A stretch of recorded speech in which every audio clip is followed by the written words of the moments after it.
Hello and welcome to Shades and Justice Podcast.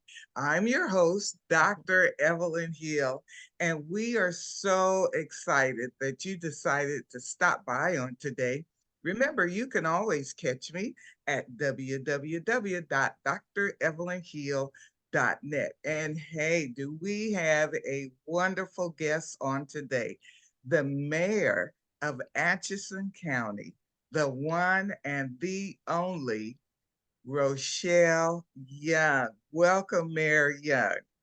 Thank you, thank you. It's so great to be here and just wonderful. And as we love to say, it's a great day here in the city of Atchison. So just happy to be here with you.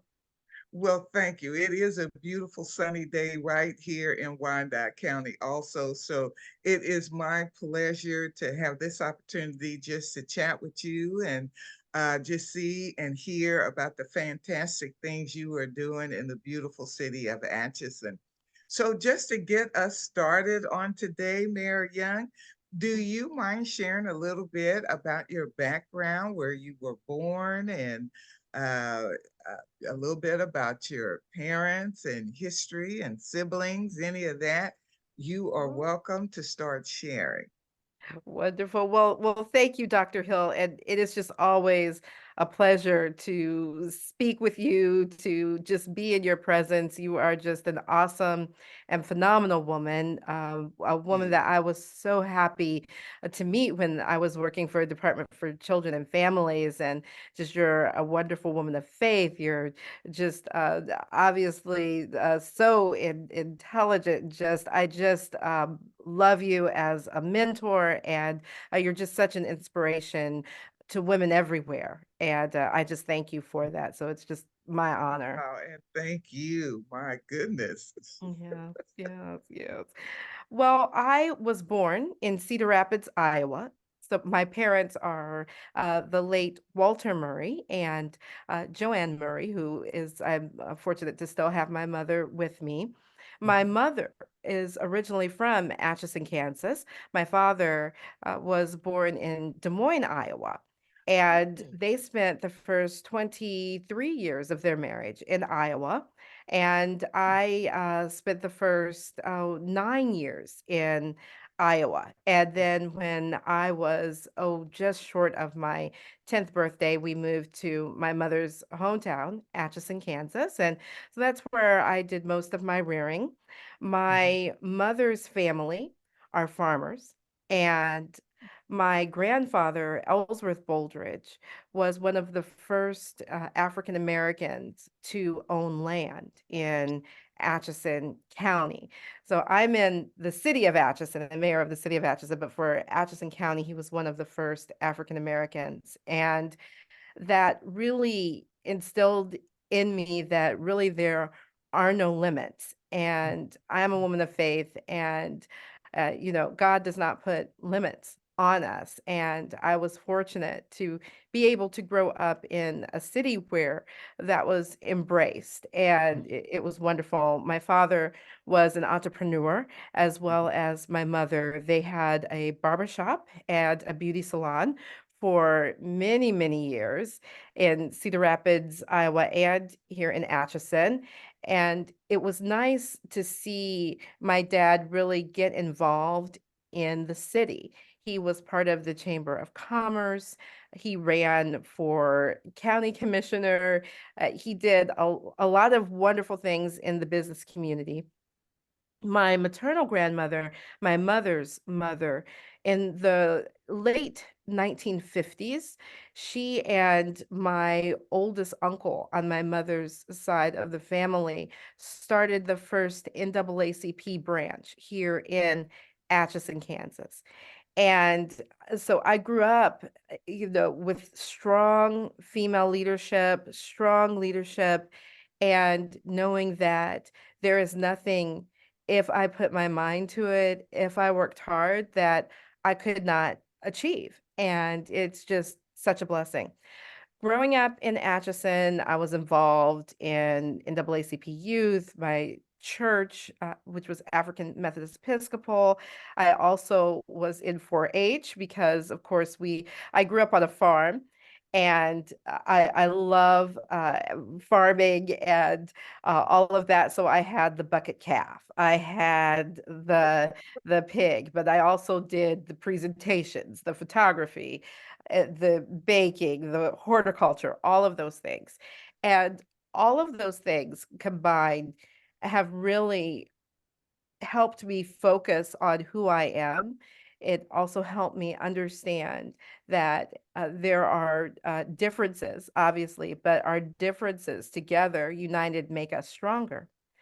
And that sharing who you are and knowing who you are, and as a woman of faith, knowing whose you are, we may encounter difficulties, that's life, but we can really make it through. So I graduated from Atchison High School, and then I became a Jayhawk, which was interesting because growing up in Atchison County Extension and 4-H, that's wildcat territory, you know. But I always wanted to be a Jayhawk, and Yes. so I was at KU. I threw myself into the KU marching band and other organizations, and I was in the journalism school, and it was phenomenal.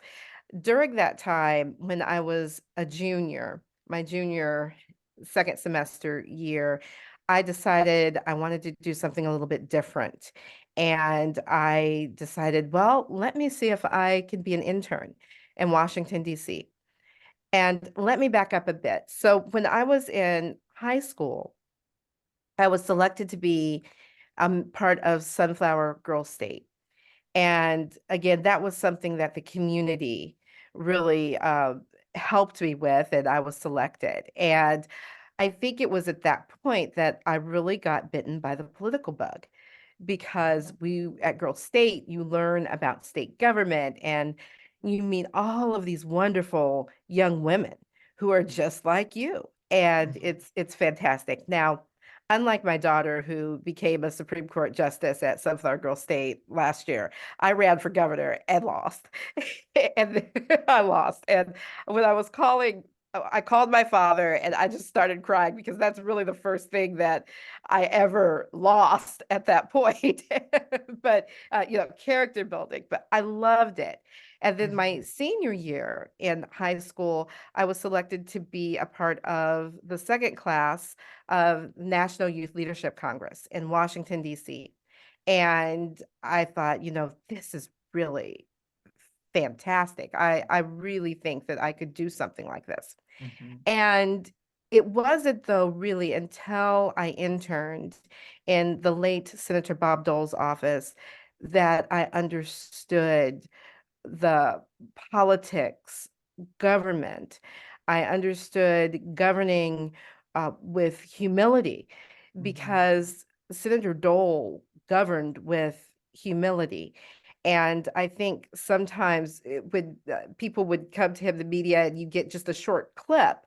Yes. Sometimes that does not really give you the entire individual. And he was a kind and wise man. And I was very fortunate to be able to work in his Capitol office the majority of the time that I was there. So I was working, the Republican leader's office in the United States Capitol was the original Library of Congress.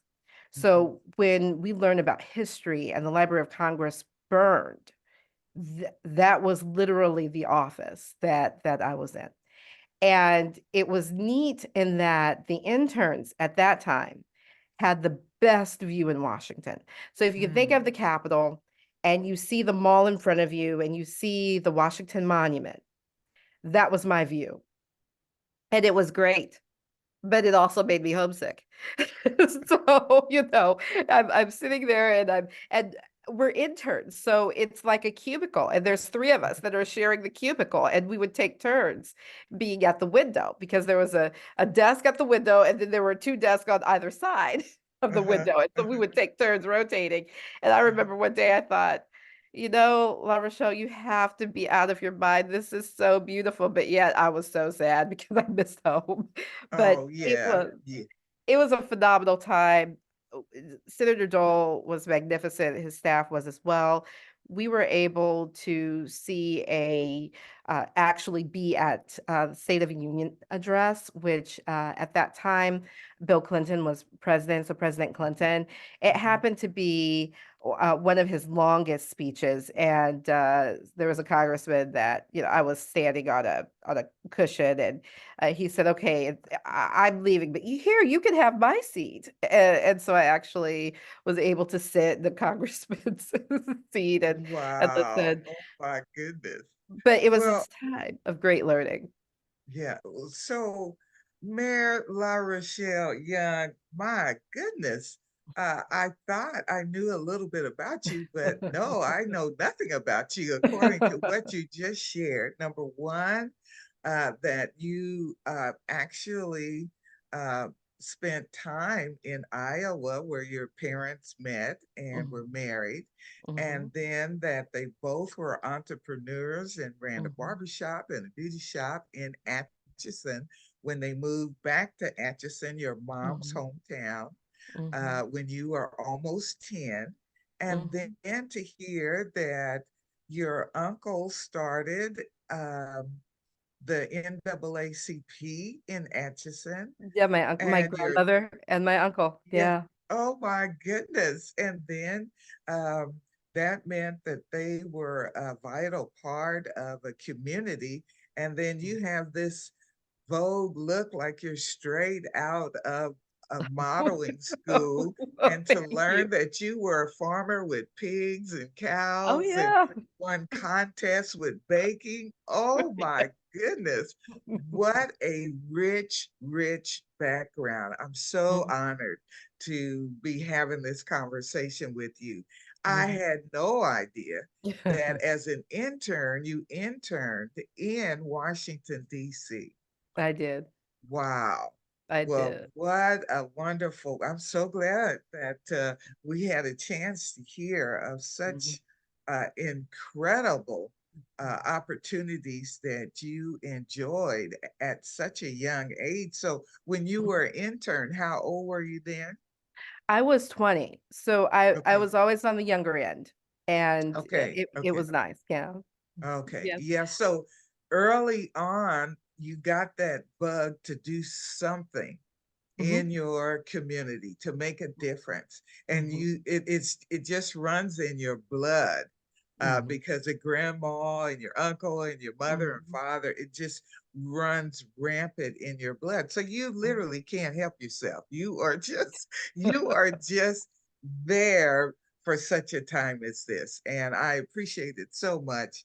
Your mhm, comments about you being a woman of faith, and there are no limits on God, and it mhm, was really something I needed to hear specifically today. So thank you for that. mhm, So mhm. we're going to move on to maybe another question. Um, who inspired you to run for mayor?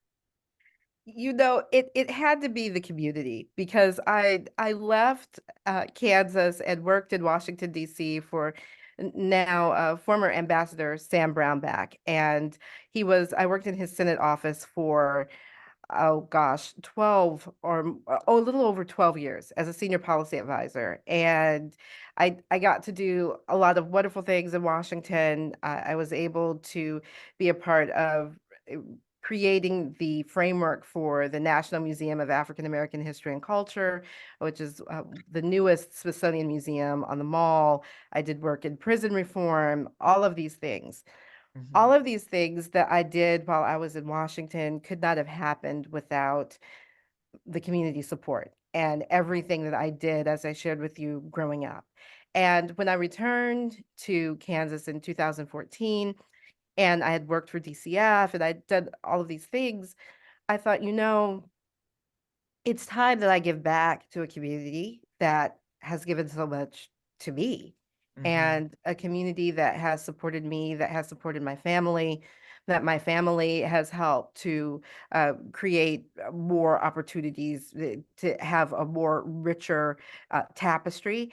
uh-huh, And when there was an opportunity to fill a vacancy, I thought, well, let me submit my resume. I didn't have any expectations. I just said, let me just start here. And because Uh-huh. I felt guilty that I hadn't really been doing a lot. And, Uh-huh. they selected me, the commission selected me, they voted for me unanimously, and I was able to start serving December of 2022. And when we went through an election, I wasn't up because I was fulfilling someone else's term, and that person had just received their term, but they moved on to the Okay. county commission. Hmm. It was time for us to choose a new mayor, and my colleagues selected me. And so again, I didn't expect that. It's an honor to be able to serve and to be Wow. able Well, to use the go ahead. background that I learned in Washington here. Yeah. Well, I'm sorry. I didn't mean to cut you off. You just Oh, got no. me all excited. So I looked at the commissioners in your city. Could Mhm. you describe their demographics? Sure. So Atchison, Kansas is a smaller city in Atchison. It generally hovers around 10 to 11,000. Hmm. At some point we were 12, but we generally hover around between 10 and 12,000. Uh, Uh-huh. we are not as diverse as some of the cities in Kansas. And so Hmm. we have a small minority population. Roughly Hmm. around 1% is African American, and Okay. then you go down from there. But on the commission, I work with all gentlemen, so there are five of us, and there are four of them. I have another fellow commissioner who is African American, and Okay. then the rest are Caucasian. And Okay. so it's great. I've always worked where I have either the only woman or the only racial minority. And if I could tell this quick story, when I was in Washington and we were working on the National Museum of African American History and Culture, and that bill, out of all of the bills that I worked on, showed me the legislative process the most because it was the most difficult to get through, even though people think, well, why would it be? But it was. Hmm. And Bill Frist was the majority leader at the time in the United States Senate. And I had a meeting in Sam's office, in Senator Brownback's office, and Uh-huh. I had all of the leadership staff from the House and the Senate. And my friend from Majority Leader Frist's office came, and she was a female like me, happened to be Caucasian.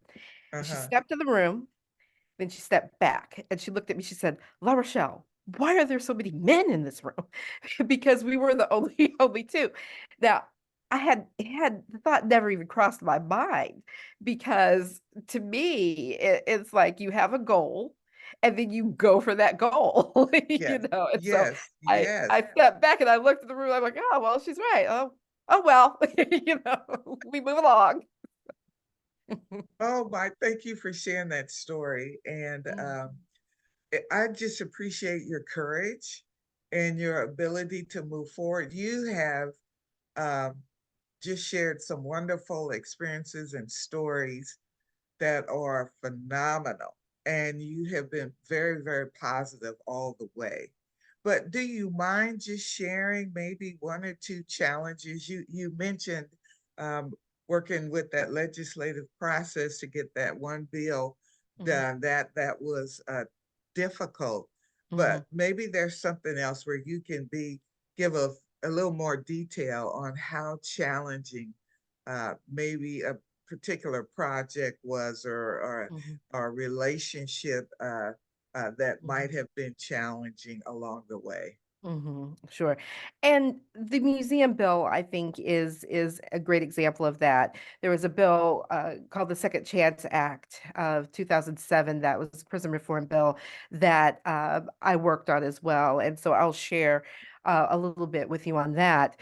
That Mhm. particular bill, we had to create a left-right coalition. So I worked for Sam Brownback, who's very conservative but who was very well respected across the aisle. And Mhm. he had attended several NAACP national conventions and spoke at the national conventions because he really believed that even though there may be things that we fundamentally disagree on legislatively, that we can come together and we can work on things that we do agree on. And so mhm, prison recidivism was one of those areas where he really felt that there needed to be something in place to help individuals that were coming out of the prison system to be able to connect back to the community and be positive contributors to mhm, the community, to themselves, to be stabilized. mhm, And he believed in that wholeheartedly. So we joined with the Open Society. So we had prison fellowship ministries with Chuck Colson, very conservative, and we had Open Society, George Soros, and I was working with these two organizations. You can't get more farther apart.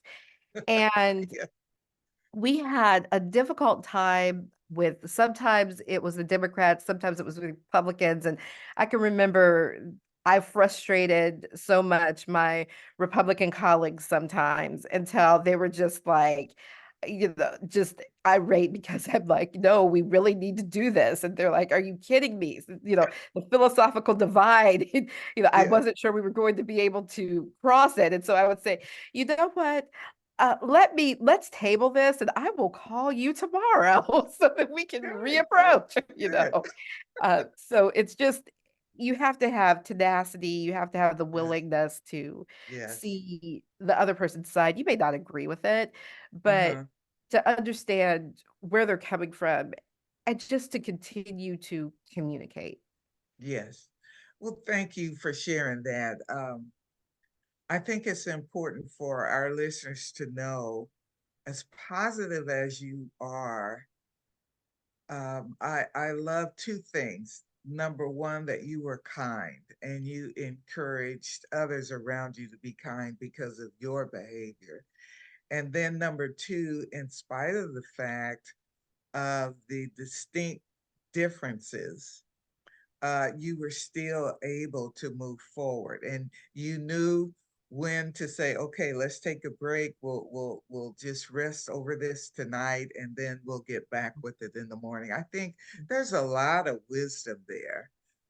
When you could have insisted and no, we're not going to stop until you get this done, and you all are, you, That's we need right. to switch you to the way I think. I just think you used a That's right. lot of wisdom, and so I appreciate that so much. So, um, as we look at our nation and we have so many challenging things happening right now, what are some of the strategies that really affected you over the years that may have affected your decision for community change? For community change. Mm-hmm. I look at when I was in Washington for all of those years, I was 20. I was 20 and I was 30. Uh-huh. And it wasn't really until I moved back to Mm-hmm. Atchison and to Kansas, and when I Mm-hmm. worked for the Department for Children and Families, Mm-hmm. that's where I think I saw clearly what was happening. Mm-hmm. And even though we are Kansas and we are a Midwestern state, we still struggle with some of the same challenges that our larger counterparts do. Yes. And Yes. it's even true with some of our smaller areas as Mhm. well. And everyone deserves to be safe. Yes. Everyone deserves to have economic opportunity. Mhm. Every child deserves to have a loving family. Mhm. And I think one of the things that really helped me with Department for Children and Families, two things. One, I was an assistant regional director for community affairs, which meant that I handled a lot of the complaints that came through the office. I was the community liaison, but I was in contact with both the economic side of DCF, so Mhm. what people typically food assistance, Mhm. etc., but then also the child side of it, where we have the foster care. And what I think a lot of times people don't realize that. Uh, foster care is the last thing that DCF wants. We want family Right. reunification, and Yes. they work Right. hard to try to keep that family reunification, and to see families fighting, and to see an organization fighting, and individuals fighting to Mhm, keep families stable. mhm, That really affected me. mhm. Those are hard, not just hard conversations. That is hard, real life situations. Let me just share briefly. A few years ago, there was a baby who was found in the backyard. This baby was 4 years old. And it upset the police so much. I knew a couple of the officers who were at the scene of the crime. They were in tears. The problem was um, the balance. Do we leave the child with the parent who had a mental disability, or with Mm, the grandparents mm, who was, just trying to get the baby, hoping that they could get the baby mhm, totally from the parent and their significant other. And it just ended up, as you can hear, very tragically. mhm, There's no one to blame in the situation. It's mhm, just such an unfortunate thing. mhm, And but I remember before the death of the child that it had been on, they had went, different family members had went to the uh, mhm, TV channels to try to figure out ways that we could keep the mhm, child safe. And mhm, so when I think about situations like that, I often think, did we as a community fail the child? mhm, So I don't have any answers for that. I just mhm, know that you and I, and probably thousands and thousands of other people, want to make sure that children are safe. They're in an mhm, environment where they're loved and they're safe. And we just have to continue to work in that, and mhm, to mhm, make sure that the children are in mhm, these safe environments. And mhm, it just breaks our heart. And it's a tough. I worked with industries where folks were unhoused, or they were called mhm, homeless. They now call them unhoused residents. And mhm, it's just a tough situation. mhm, Um, mhm, there is no one um, thing that says all homeless people are this way. No, there, mhm, that is not correct information. Whole mhm, families. I've witnessed a mom and her children living in a car. I witnessed several. And how do we make a difference with that? So we mhm, got lots of work to do. So mhm, you are a mayor in Atchison, um, and with our position here in Wyandotte County, none of these are easy, mhm, breezy solutions. These take mhm. time. We have to work on both sides of the aisles to get things done. So I Yes, so we do. appreciate your tenacity and Mhm, your willingness to work on these tough situations. And thank you for working in DCF. That's tough that you mhm, came from DC to Kansas and worked mhm, with DCF. And mhm, wow, the challenges just don't end. I mean, mhm, mhm. it's plenty of work to do That's everywhere, right. That's right. plenty of work. Um, so um, I'm gonna switch gears a little bit. I've heard many people say many things about what happened recently here in Mm, Kansas City during yeah, the Kansas City Chiefs Celebration yeah, Parade. How right. did that affect you and maybe some of your residents in Atchison? Well, we had some of our residents who were at the parade, Mm, and my daughter had several classmates whose families actually were at the parade. They had actually left prior to the shooting. I Mhm. think it was a profound sadness Yes. throughout Mhm. our city. Yeah. We're not that far from Mhm. Kansas City. The Chiefs have a unique ability to connect us, Mhm. connect Kansas City, Kansas, Kansas City, Missouri, to Mhm. connect the states, Kansas Yes. and Missouri. And Mhm. it was profoundly hurtful Mhm. that a tragedy such as that could happen. And I Mhm. don't think that anyone felt that violence like that would take place uh, in in our vicinity, in our city, in our town. Mhm. And it was just a profound sense of sadness, a profound sense of shock. Mhm. I'm heartened that people were able to wrap around the victims, to Mhm. wrap around the family who lost a loved one.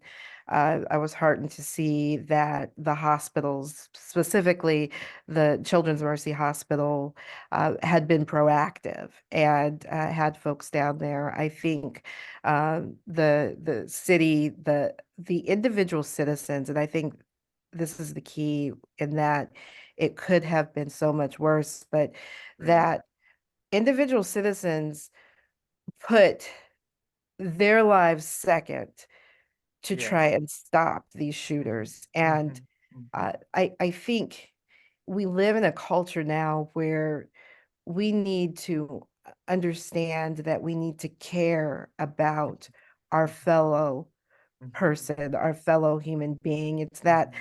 agape love Mhm. that we learn about. I learned about it through my church, but it's something that Dr. King modeled, where you care Right. more about humanity than you do about Mhm. yourself. It's something Mhm. that as Christians we know that Jesus had, that we Mhm. model, that servant leadership uh, Mhm. model. And I think we need to get back to that. And I Yeah. think that Yeah. the shooting caused us to really take a step back Mhm. and figure out how do we address these issues? It's a complex issue. It's not just one thing. It's Right. Right. multifaceted. Mhm. We Mhm. have to have the courage, though, to deal with those multifaceted issues. Mhm. Thank you for sharing that. And I didn't realize your daughter was there, but She wasn't. She had classmates that were there. classmates, but they Mhm. left before the shootings They did. occurred. Yeah, They did. well, good. I'm glad they were safe. And the Mhm. one young lady who did pass was a friend of Mhm. several people that I knew. Mhm. And so, yes, we're going to have to figure out what we can do. And again, we live in a society that blames this or blames that. I'm Mhm. not in it for the blame Mhm. game, but what I Mhm. am in it for is what's the solution? How can we work Mhm. together to find a solution for this? Mhm. And Mhm. so that we do not have to continue to see these types of incidences Mhm. happening in our cities. Mhm. So it turned immediately from a joyful event to very sad event, and the Mhm. community was just kind of stunned Mhm. for several days, and Mhm. so it did Mhm. bring about churches and other Mhm. civic leaders and individual families pulled together to put money um, in Mhm. uh, some financial vehicles so that we could help Mhm. those families who were affected Mhm. specifically during Mhm. that time. So thank you for Yeah. sharing that. Mhm. And so I'm gonna lighten the load a little bit. What have you done lately to really encourage our young people, young ladies, young men, if it's in the political realm or Mhm. any other opportunity. So, Mhm. how old is your daughter and her Mhm. friend? Maybe you cook cupcakes or something for them. Yeah, I know. I know. Well, it's swim team season, so I'm not I'm not sure about the cupcake. Swimming season, swimming season. But I was invited to speak to the Atchison High School for their African American History and Culture program. And it was a wonderful opportunity to connect with all of the young people and to encourage them to really look at Africa, because African American history is American history. Yes, it's our history. It's our collective shared history. And yes, to not just look at the bad, but look at the good, yes, yes, because we do, it's a tough history, but yes. it's a history that really pushed America to really get to the ideals of freedom Mm-hmm, and prosperity. And yes, we still have a ways to go, but we are so much better than we started out. So that's one mm-hmm. thing. The other thing, I encourage them to come to our city commission meetings. They, if you know, come to them, Okay. find out how the city operates, Mm-hmm, because someone might be interested in either sitting on the city commission, becoming a city manager, becoming a director of operations, or what have you. We have a fabulous gentleman who is over all of our the land and all of the projects, and he knows absolutely everything there is to wow. know. Mm-hmm, So it would be good for young people to see that, and I offered that to them. We mm-hmm, also in October had a group of young people who spoke on behalf of the Crown Act, which of course mm-hmm. governs ethnic hair. And they were encouraging us to adopt a resolution. And we actually went into our regulation and amended it so that it would reflect the Crown Act. We were the second city in Kansas to adopt that. And that Wow. was wonderful because we saw young people being engaged. Mm-hmm, And mm-hmm, I encouraged all of the young people, please be engaged. And mm-hmm, I will have an opportunity next week to speak to another group of young students. So it's important for us to really encourage the education of our government, and then mm-hmm. also to encourage young people to really look at that as a possible career path. Mm-hmm. I love what you said about encouraging the young people. Um, and I think I've heard some adults, young adults also, who have, um, you know, just shared their displeasure of what's happening on the political landscape these Mhm. days. And so for those who find things a little bit challenging that they don't want to participate at all, what would you say to those, both old and young? Well, for those who are more seasoned, I would say don't give up. Yeah, Don't give up on your community. Don't give yeah, up on your nation. hmm, Don't give up. yeah, I know that it can be tiring, but hmm, we must redouble our efforts. Do what you need to do to be refreshed, but don't give up. yes. For young people, get involved. Get involved in your Wow. community. Yes, yes. We enjoy the Mm-hmm, privileges that mm-hmm, we have as Americans because someone mm-hmm, else sacrificed. mm-hmm. And now it's our turn to sacrifice. So Yes, don't just yes, stand yes. back and criticize. Mhm. Actually put some skin in the game is what we is what we Exactly, say. Actually exactly. get involved. Hmm. Oh my gosh, that is wonderful. So you've addressed all age groups, the old and the young. Do you have a couple of other tips that you might want to share for maybe young women who have experienced some tough times? What would you say to those young women today, or even older women, depending on their circumstances?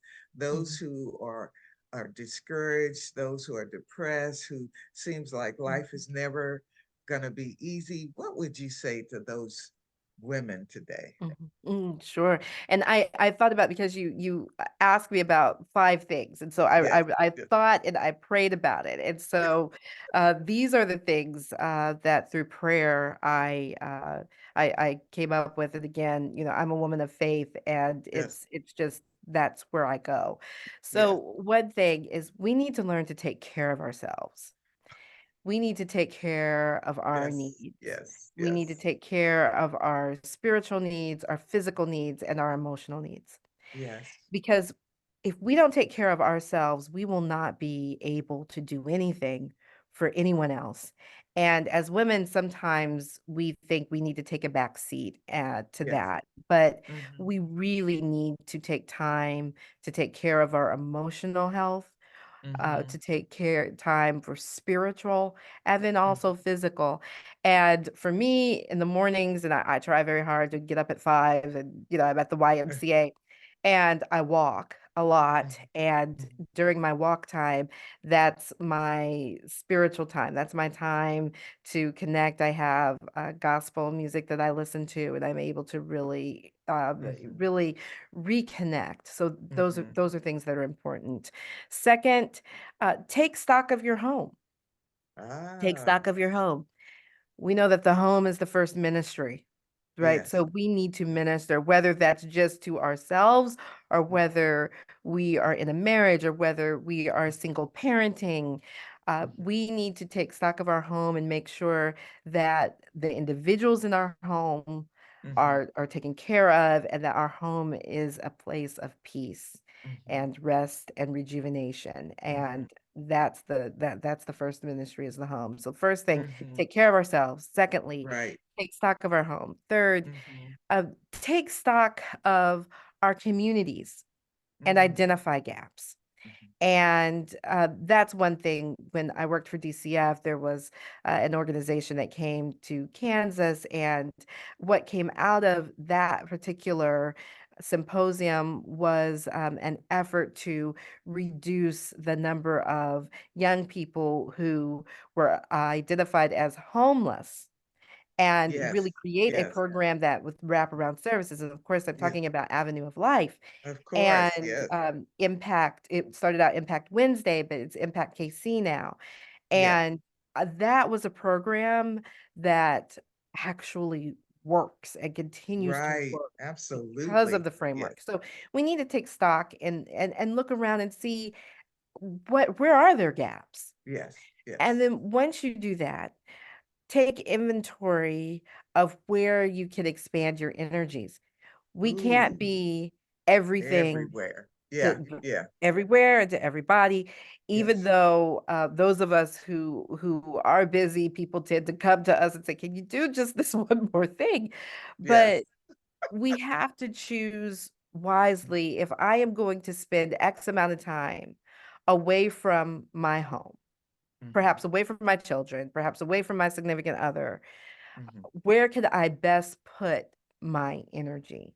mm-hmm, And once you identify that, then we act. mm-hmm, And it's important not just to act, but to act deliberately, strategically, and ethically. mm-hmm. And just because you act, we can't just look at the ends justify the means. I had to reevaluate my tactics as well because, DC, Capitol Hill, it can be rough and tumble. Yes, yes, But yes, we can't let ourselves just lose our ethics. That's yes, not a good thing to do. And yes. so do that. But in terms of really rejuvenating, it's the first one that is so important, is that we have to take care of ourselves, and there is no shame in saying I need help because we Yes, all need help. We right. all need help. I have a prayer partner. I go Uh-huh. to her all the time. She comes Mm-hmm, to me, and mm-hmm. there's no shame in that. But Right. we really have to take care of ourselves because that's where we will get that rejuvenation. Because my dad had the saying, even iron wears out. So Wow, that's um, right. we Yes. we do. We have to take care of ourselves. Oh my goodness, that was phenomenal. And just as you were starting in on the first one about taking care of yourself, immediately my finger went back to me like, okay, Mhm, Evelyn, here it mhm, is again. I've heard it the last 2 or 3 weeks. So maybe I'm catching on now.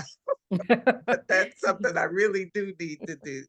Um, and getting away, just getting away for a minute, just to rejuvenate, refresh, revive, is an awesome, awesome word of encouragement for all of us. Well, Mayor La Rochelle Young, thank you so much for this incredible show. This interview was so very, very good. Thank you for your time. And before we go, would you like to have final words, or if someone wanted to contact you, is there any information that you would like to share, even in that regard? Sure. So I am on the city's webpage. If you go to cityofatchison.com and you look for commissioners, and you'll have my contact information is there. I have a Okay. Gmail account. It's my name, La Rochelle Young, at gmail.com. And I would love to hear from you. I would love to share with you because we have such an incredible city. And Dr. Hill, it is always Commissioner Hill. It is always a pleasure. You are such a bright light for so many, so many in our community, so many women, and you're just so strong and vibrant, and you're just such an encourager and encouragement, and you're excellent in everything you do. And I better having known you, and I would be remiss if I didn't tell you that my daughter says hello. She loves Dr. Hill. Right. Be sure and tell her I said hi Yes, back. yes, She's so yes. beautiful. But Mhm. she can't help it. Look who her mom is and her Oh, you grandmother. guys. She can't help it. Thank Yes. you. Well, Thank you well, so thank much. you. You have been such a blessing to me, a blessing to our state, our community, and our nation. And we didn't even know it. I had no idea you was working at the Capitol all those years. So thank Mm. you for your continued service uh, to mankind. Thank you for Oh, that. well, I And appreciate that. yeah. I appreciate Okay. that. Well, Well, go Dr. Hill, ahead. if I may, I would love to share a scripture that Oh, please. has meant the world to me, and one that I would love to share. It's Philippians 4:8. Yes. And it says King James Version, and it says, "Finally, brethren, whatsoever things are true, whatsoever things are honest, whatsoever things are just, whatsoever things are pure, whatsoever things are lovely, whatsoever things are of good report, if there be any virtue, and if there be any praise, think on these things." Oh, that's awesome. Because it's a lot of things to think about. Yeah, But if we focus on those things, yeah. it will definitely inspire us to keep going. Mhm, Thank you. mhm. All right. This is Okay. Dr. Evelyn Hill with the one and only Mayor La Rochelle Young. And you can catch us at www.drevelynhill.net, Shades in Justice Podcast. Thank you. Bye bye. Bye.